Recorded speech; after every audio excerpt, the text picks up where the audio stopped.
بسم اللہ الرحمن الرحیم۔ السلام علیکم محترم ناظرین، آج میں آپ کے لیے ایک سچی اور خوفناک کہانی لے کر آئی ہوں۔ دور تک جاتی سنسان سڑک اور گہرا اندھیرا حارث کی پریشانی میں اضافہ کرتا جا رہا تھا۔ ایک تو اجنبی شہر اور کوئی جان پہچان والا بھی نہیں تھا۔ وہ پریشان نظروں سے اپنے اطراف میں دیکھتا جا رہا تھا۔ بس سے اترنے کے بعد اسے سمجھ نہیں آ رہا تھا کہ وہ کس طرف جائے۔ اسے لگ رہا تھا اسے یہاں آنے میں بہت جلد بازی سے کام لیا ہے، پر وہ بھی کیا کرتا، غربت نے اسے یہاں شہر میں آنے پر مجبور کر دیا تھا۔ گاؤں میں ایسا کوئی کام نہیں تھا جو وہ اپنی ماں بہن بھائیوں کی کفالت کرتا۔ والد کم عمر میں ہی فوت کر گئے۔ ماں نے بہت سمجھایا تھا لیکن اس کے سر پر شہر آنے کا بھوت سوار تھا۔ اماں نے اسے آنے پر بہت سمجھایا تھا لیکن اس کے سر پر شہر آنے کا بھوت سوار تھا۔ چل بیٹا حارث، اگر آ گیا ہے تو اللہ تعالیٰ کوئی نہ کوئی راستہ نکال دے گا۔ وہ بیچارہ بھی کیا کرتا، اس نے اپنا بیگ اٹھا کر انجان سڑک پر جانے لگا۔ بڑھتے ہوئے اندھیرے کی وجہ سے اسے کچھ ٹھیک نظر نہیں آ رہا تھا کہ وہ کس طرف جا رہا ہے۔ چلتے چلتے اس کا پیر کسی چیز سے ٹکرا گیا۔ وہ نیچے جا کر منہ کے بل گرا۔ جب اس نے غور سے دیکھا تو وہ ایک قبر تھا۔ اس کے بدن میں سنسنی دوڑ گئی۔ وہ جلدی سے اٹھ کر اپنے کپڑے جھاڑ کر گھبرا گیا۔ اس وقت وہ کسی قبرستان میں کھڑا تھا۔ جلدی جلدی وہ قبرستان سے باہر نکلنے لگا۔ چاند کی ہلکی روشنی ابھی بھی وہ دیکھ بھال کر چل رہا تھا۔ وہ تیز تیز قدم اٹھاتا جا رہا تھا تاکہ وہ قبرستان کی حد سے باہر نکل کر آئے۔ سنو بیٹا، وہ اپنی پشت پر کسی مردانہ آواز کو سن کر خوفزدہ ہو گیا۔ وہ پلٹے بغیر جلدی جلدی قبرستان سے باہر نکل کر آ گیا۔ ارے سنو تو بیٹا، وہ آدمی اس کے پیچھے پیچھے آتا جا رہا تھا۔ ڈرو نہیں، میں ادھر کا رہنے والا ہوں۔ وہ عمر دراز آدمی تھا۔ حارث کی آنکھوں میں ڈر دیکھ کر اسے تسلی دینے لگا۔ میں یہاں سے گزر رہا تھا تو میری نظر تم پر پڑی۔ تم اس شہر میں نئے لگ رہے ہو۔ جی میں گاؤں سے آیا ہوں نوکری کی تلاش میں۔ حارث ذرا مطمئن ہو کر بولا۔ اچھا؟ بوڑھا سر ہلا کر کہنے لگا، کسی کو بھی نہیں جانتا ہوں، مجھے رہائش کا بھی پتہ نہیں ہے۔ حارث نے جھجکتے ہوئے بولا، رہائش کی تم فکر نہیں کرو، یہاں پاس میں میرا گھر ہے، تم میرے گھر چل کر رہ سکتے ہو۔ بوڑھے کی اس بات کو سن کر حارث کی خوشی دیکھنے کی تھی۔ کرایہ کتنا ہے؟ حارث نے جھجکتے ہوئے کہا۔ تم فکر نہیں کرو، جب تک تمہارا دل چاہے تم رہ سکتے ہو۔ میں اور میری بیوی، اکیلا پن ہمارا ختم ہو جائے گا اور تمہارے رہائش کا مسئلہ بھی ختم ہو جائے گا۔ بوڑھے کی بات سن کر وہ اور بھی زیادہ خوش ہونے لگا۔ اس نے دل میں سوچا اتنی جلدی مسئلہ حل ہو جائے گا۔ باتیں کرتے کرتے وہ ایک گھر کے قریب آ گئے۔ گھر کافی پرانا اور خستہ لگ رہا تھا۔ اس نے گھر کا دروازہ کھولا۔ ہم لوگ گھر میں داخل ہوئے۔ اس گھر میں اتنا ایک ٹھنڈک کا احساس ہو رہا تھا، اتنی گرمی میں بھی ایک عجیب سا ماحول، ٹھنڈک کا احساس ہو رہا تھا۔ بڑا صحن تھا، ایک جگہ پر تخت بچھا ہوا تھا۔ صحن کی جانب ایک چھوٹا سا باورچی خانہ اور صحن کی دوسری جانب ایک چھوٹا سا کمرہ تھا۔ اس کمرے میں ایک بوڑھی عورت بیٹھی ہوئی تھی۔ صحن میں نیم کے درخت پر ایک کالی بلی بری طرح حارث کو گھور رہی تھی۔ اس کی گھورتی ہوئی آنکھیں حارث کو وحشت کا احساس ہو رہا تھا۔ صحن میں بنی سیڑھیوں کی طرف وہ بوڑھا حارث کو لے کر چل پڑا جو کہ اوپر کی طرف جا رہی تھی۔ وہ بھی آہستہ آہستہ سیڑھیوں کے اوپر چڑھنے لگا۔ سیڑھیوں کے اوپر چڑھتے ہی سامنے ایک چھوٹا سا کمرہ بنا ہوا تھا اور دوسری سائڈ پر ایک چھوٹا سا باورچی خانہ بنا ہوا تھا۔ چھت کے اوپر یہ تھا، تمہارا کمرہ ہے۔ بوڑھے اس کمرے کو دکھانے لگا۔ اب تم آرام کرو، میں تمہارے لیے کچھ کھانے کو لے کر آتا ہوں۔ نہیں نہیں، میں کچھ نہیں کھاؤں گا، میں سونا چاہتا ہوں، میں بہت تھکا ہوا ہوں۔ حارث بولا، چلو ٹھیک ہے، جیسے تمہاری مرضی، پھر صبح کو ملاقات ہوتی ہے۔ وہ شبہ خیر کہتے ہوئے سیڑھیوں کی جانب بڑھا۔ حارث نے کمرے کا جائزہ لیا۔ कमरे में कालीन बिछा हुआ था। कमरे के एक कोने में सिंगल बेड रखा हुआ था और बेड के बराबर में 2 कुर्सियां रखी हुई थी। हारिस बैग रखकर और कपड़े निकालकर खुद नहाने के लिए चला गया। नहाने के बाद वो खुद को फ्रेश महसूस करने लगा और सोने के लिए बेड पर आ गया। दरवाज़ा बंद किया और खिड़कियां भी बंद करने लगा। एक खिड़की जो कि सीढ़ी की तरफ थी, लेकिन दूसरी खिड़की जो कि रोड की साइड पर खुल रही थी। हारिस इस खिड़की से देखने लगा और इस खिड़की से वही कब्रिस्तान नजर आने लगा। उसने घबराकर खिड़की बंद कर दी और खुद आकर बेड पर लेट गया। थकावट की वजह से लेटते ही उसकी आंख लग गई और सुबह उसकी आंख दस्तक पर खुली। किसी ने दरवाजे पर दस्तक दी और वो जल्दी से बेड से उतरा। बूढ़ा उसकी खिड़की से झांकता हुआ नजर आया। बेटा दरवाज़ा खोलो। उसने दरवाज़ा खोला। वो बूढ़ा नाश्ते की ट्रे लेकर खड़ा था। वो चुपचाप सा नाश्ता करके नीचे आ जाना। बूढ़े की बात पर वो सर हिलाने लगा और नाश्ता करके नीचे चला गया। जैसे ही वो नीचे गया, वही कल वाली बूढ़ी औरत तख्त पर बैठी हुई थी और वो बूढ़ा उसके बराबर में बैठा हुआ था। आ जाए बेटा, वो बूढ़ी औरत अपने साथ तख्त पर जगह बनाते हुए बोला। मेरा नाम सईदा है। मेरा नाम शोएब है। वो बूढ़ा अपने बारे में बता रही थी। मेरा नाम हारिस है। मैं यहाँ गांव से नौकरी के सिलसिले में आया हूँ। अच्छी बात है, तुम यहाँ आराम से रहना। खाने के बारे में फ़िक्रमंद होने की कोई ज़रूरत नहीं। हारिस बोला, शुक्रिया आंटी, उस अजनबी शहर में आपने मेरी मदद की। मैं आपका बहुत शुक्रगुजार हूँ। अच्छा, मैं चलता हूँ नौकरी की तलाश में। दुआ कीजिए कोई अच्छी सी नौकरी मिल जाए। फिर थोड़े दिनों के बाद उसे ऑफिस में क्लब की नौकरी मिल गई। मैं आपको बहुत तंग करती हूँ ना? आप ऐसा सोचना भी मत, तुम मुझे तंग करती हो। मेरा और तुम्हारा ज़िंदगी भर का नाता है। नहीं, मरने के बाद भी हमारा साथ ऐसे ही जुड़ा रहेगा। शोएब मोहब्बत से अपनी बीवी का हाथ पकड़ते हुए बोला। मैं रात को किसी काम से बाहर जाने के लिए सीढ़ियाँ उतर कर नीचे सहन में आया तो शोएब की ये जुमला मेरे कान से टकराया। वो अपनी बीवी से बोल रहे थे। वो खामोशी से दरवाजे की तरफ बढ़कर जा रहा था। शोएब, बेटा कहाँ जा रहे हो? मैं बाज़ार की तरफ जा रहा हूँ। काम है, जल्दी से वापस आ जाऊँगा। वक्त देखो, इतनी रात में कहाँ जाओगे? शहर के हालात भी ठीक नहीं हैं। ऐसा करो, तुम कल चले जाना। अभी मैं तुम्हें दरवाज़ा खोलने की इजाज़त नहीं दूँगा। वो बड़े प्यार से चुपचाप ऊपर चले गए। अच्छी मुसीबत है, जो आदमी रात को घर से बाहर भी नहीं जा सकते।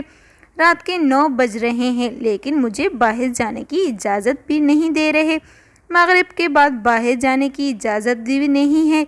डाकू आ जाएंगे। जैसे कि डाकू इनके ताक में बाहर खड़े हैं। वो खुद से बातें करते हुए आकर बेड पर लेट गया, लेकिन उसे यहाँ रहने में कोई तकलीफ नहीं थी। जब ये बाहर जाता तो मियाँ बीवी से दोनों रोक देते थे।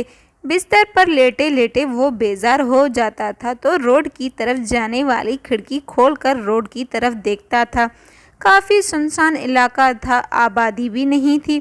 वो बेचारे भी अपनी जगह सही हैं। मियाँ बीवी, वो दोनों मियाँ बीवी अकेले होते हैं, इसीलिए उनका डरना मुनासिब है। कब्रिस्तान से गुजरती हुई 2 लड़कियां जो खिड़की में खड़े हारिस को देख रही थी।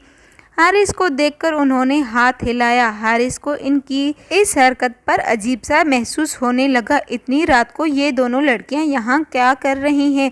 इसने घबराकर खिड़की बंद कर दी। कमरे का दरवाज़ा खोलकर नीचे झांकने लगा। सहन में अब वो कोई भी नहीं था। वो दबे कदमों सीढ़ियों से नीचे उतर कर आया और आहिस्ते से दरवाजे की तरफ बढ़ने लगा। और यकीन दिलाने के लिए उसने पीछे मुड़कर देखा। दोनों मियाँ बीवी अपने कमरे में सो चुके थे। अभी वो दरवाज़ा खोलने वाला था। सहन में लगे नीम के दरख्त पर काली बिल्ली गुर्राते हुए हारिस के ऊपर हमला कर गई। हारिस बुरी तरह छटपटा गया। वो बिल्ली हारिस को काफ़ी बुरी तरह घूर रही थी। हारिस घबराकर ऊपर की तरफ भागा। किसी ने नसवाने की तरह कहका आवाज़ बुलंद हो गई। वो घबरा सा गया, जैसे किसी ने उसके इरादे नाकाम करने में हंस रहा हो। वो दरवाज़ा बंद करके बुरी तरह कांपने लगा। उसे खौफ महसूस हो रहा था। रात भर जागने लगा। फजर के वक़्त जाकर उसकी आंख लग गई। दूसरे दिन ऑफिस से वापसी पर नस्वानी आवाज़ पीछे मुड़कर देखने लगा। वही दो लड़कियां जिन्हें रात हारिस ने खिड़की से देखा था। हमने आपको हाथ हिलाया था मगर आपने जवाब ही नहीं दिया। आपने तो ऐसे खिड़की बंद कर दी थी जैसे हमने आपको हाथ नहीं हिलाया, जैसे कि हमने आपको गोली मार दी हो, दूसरी वाली शरारत से बोली। उसकी बात सुनकर ये झेंप सा गया। मेरा नाम साइमा है और ये मेरी दोस्त सहरिश है, हम यहीं आगे रहते हैं। वो शौक सी लड़की मुस्कुराते हुए बोली।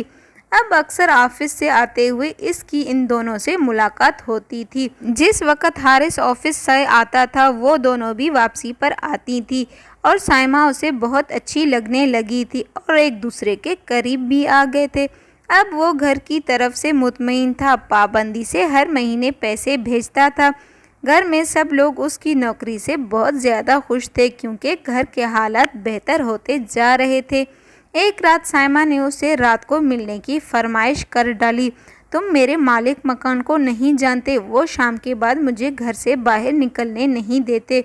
वो तो मेरी चौकीदारी के लिए एक बिल्ली भी है। वहाँ वो बिल्ली वाला वाक़या साइमा को सुनाने लगा तो साथ में खड़ी सहरिश ज़ोर ज़ोर से हंसने लगी। वो सहरिश के हंसने पर मुंह बनाने लगा और मिलने की हामी भी भरते हुए घर की तरफ चला गया। वो रात को शोएब अंकल खाना लेकर ऊपर आए तो हारिस ने सोने का बहाना कर लिया।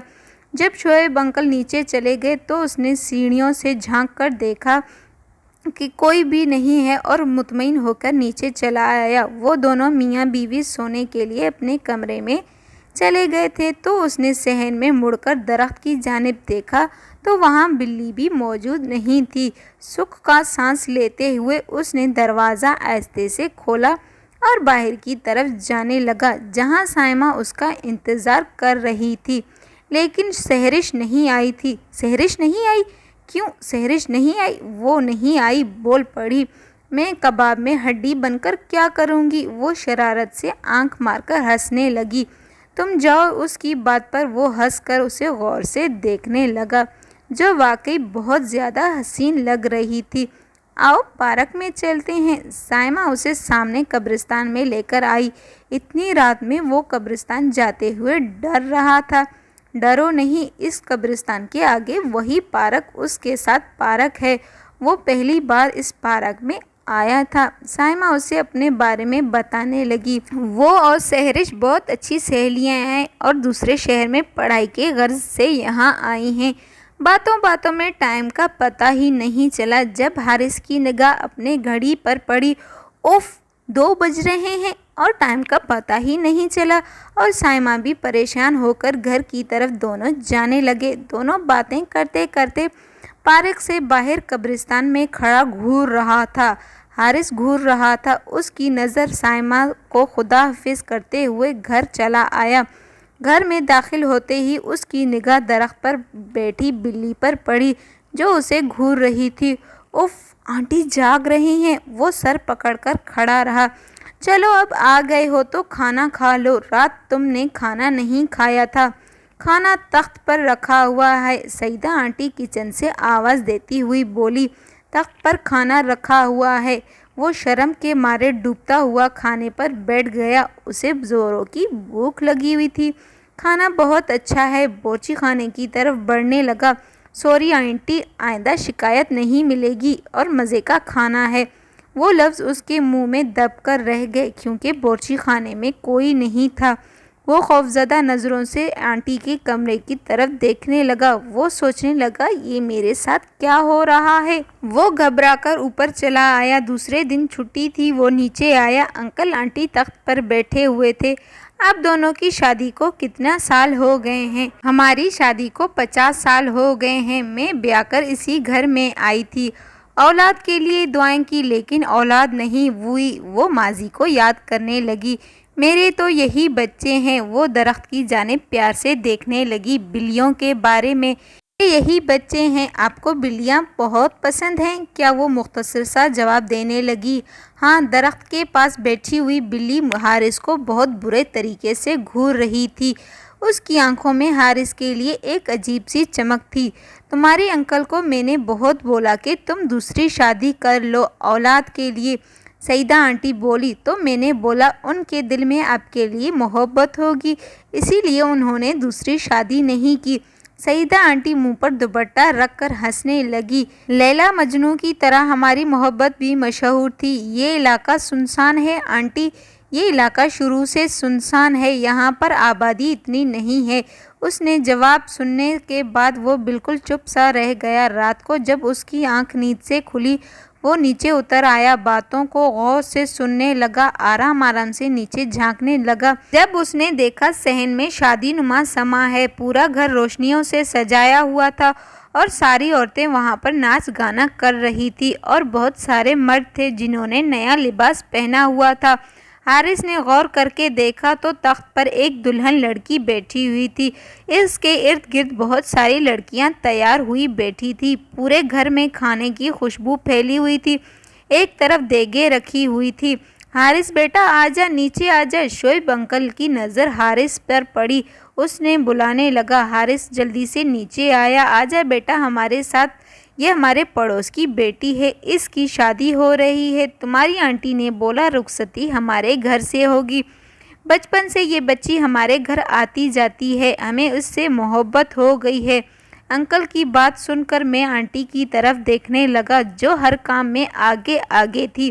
آنٹی نے کھانا لگایا تو میں بیٹھ کر کھانا کھانے لگا۔ کھانا اتنا لذیذ تھا کہ من کر رہا تھا کھاتا جاؤں کھاتا جاؤں۔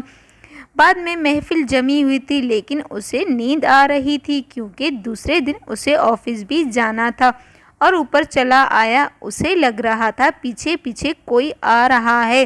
اس نے چونک کر ارد گرد دونوں طرف دیکھا لیکن کوئی بھی نہ تھا۔ گلاب کی تیز خوشبو اس کے ارد گرد پھیل رہا تھا، وہ بستر پر لیٹ رہا تھا، گھبرا کر اٹھ بیٹھ گیا۔ کون ہے؟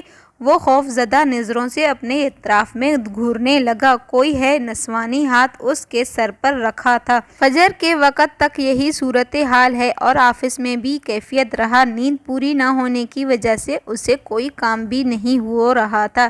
جب آفس سے واپسی پر اسے سائمہ ملی، اس کی دن بھر کی تھکاوٹ دور ہو گئی۔ وہ تھوڑی دیر پارک میں بیٹھ کر اس سے باتیں کرنے لگا۔ تمہیں پتہ ہے کل رات میرے مالک مکان کے گھر میں پڑوسی لڑکی کی شادی ہو رہی تھی، اسے دیکھ کر میرے دل میں خیال آیا ایک دن تم بھی دلہن بن کر بیٹھی رہو گی۔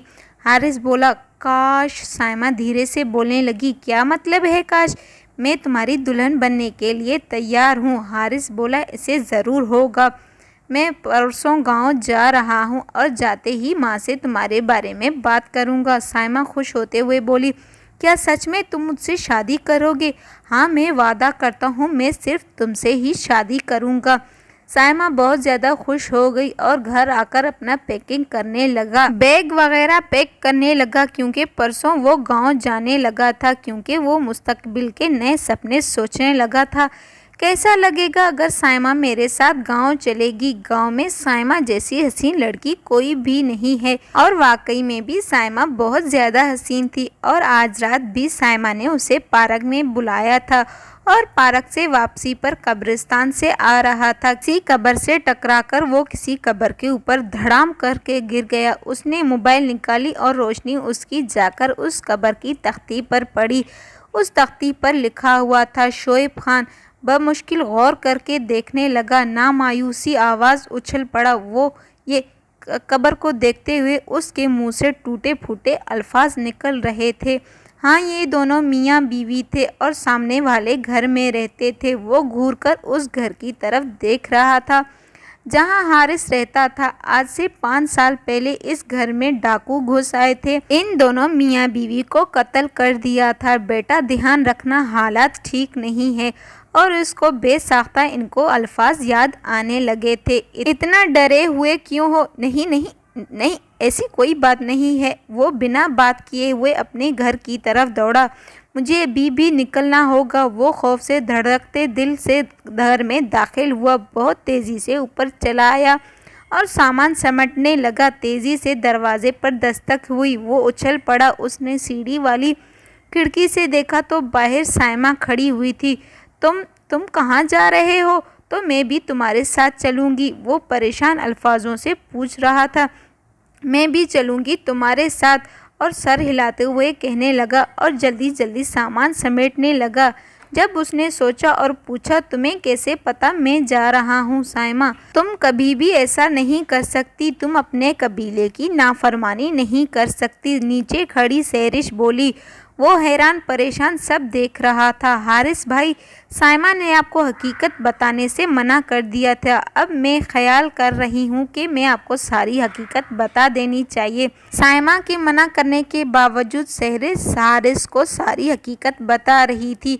इनका ताल्लुक जिन्नों के कबीले से है। सहन में नीम के दरख्त के ऊपर वो जो बिल्लियों के रूप में आपने देखा वो हम ही हैं। आप पहले दिन आपने इस घर में कदम रखा था, साइमा आपको बहुत ज़्यादा पसंद करने लगी थी। मैंने उसे बहुत रोका, अगर ये आपके साथ जाएगी आपके गांव तो हमारे कबीले के लोग इसे मार देंगे, साथ में आपके जान को भी खतरा है। सईदा आंटी जब आकर इनको देखने लगी तो इनको हमारे मौजूदगी का पता चला। इनकी कोई औलाद नहीं थी, लेकिन हम दोनों उनकी बेटियों की तरह हैं। लेकिन वो दोनों कब के मर चुके हैं। यहाँ इंसान नहीं रहता, ये घर खाली एक खंडर है। उस रात आपने जो शादी देखी थी वो हमारे कबीले की जिन लड़की की थी। इसको लग रहा था कि कभी भी इसका दिल बंद हो जाएगा। इसका वजूद पसीने से भर गया। हारिस, तुम कहीं भी नहीं जाओगे। शोएब अंकल सीढ़ियाँ चढ़ते हुए आने लगा। बेटा, तुम तो हमारे बेटे की तरह हो। इसने खौफजदा होकर कमरे का दरवाज़ा बंद कर लिया। या अल्लाह पाक, तू ही मेरी मदद कर, मैं कहाँ जिन्नों और रूहों के बीच में फंस गया हूँ। वो गिड़गिड़ाकर अपने लिए दुआ मांगने लगा। पूरी रात बारी बारी दरवाजे पर दस्तक हुई। सईदा आंटी फूट फूट कर रो रही थी। मैं नहीं जाने दूंगी, मेरा कोई भी बच्चा नहीं है, ये मेरा बच्चा है। ये आवाज़ बार बार उसके कानों में हथौड़े की तरह लग रही थी और साथ में नस्वानी आवाज़ जो कि साइमा की थी। हारिस, तुमने वादा किया था, लेकिन तुम मुझे छोड़कर कहाँ जाओगे? वो दोनों हाथ पकड़कर अपने कानों पर रखकर पुष्ट दरवाजे पर लगाकर बैठा हुआ था। फजर के वक़्त आवाज़ों का सिलसिला बंद हो गया। उसने दरवाज़ा खोलकर झांका, जो कि अभी नीचे सन्नाटा हुआ था। उसने बैग उठाकर अंधाधुंध सीढ़ियों की तरफ भागा। दरवाज़ा खोलकर बाहर निकला। वो बस ज़ोर ज़ोर से भागा जा रहा था। रोड की साइड पर उसकी आंखों से आंसू बह रहे थे। उसे यकीन नहीं आ रहा था वो बचकर अपने गांव जाएगा। ये सोचकर उसके रंगूटे खड़े हो गए थे।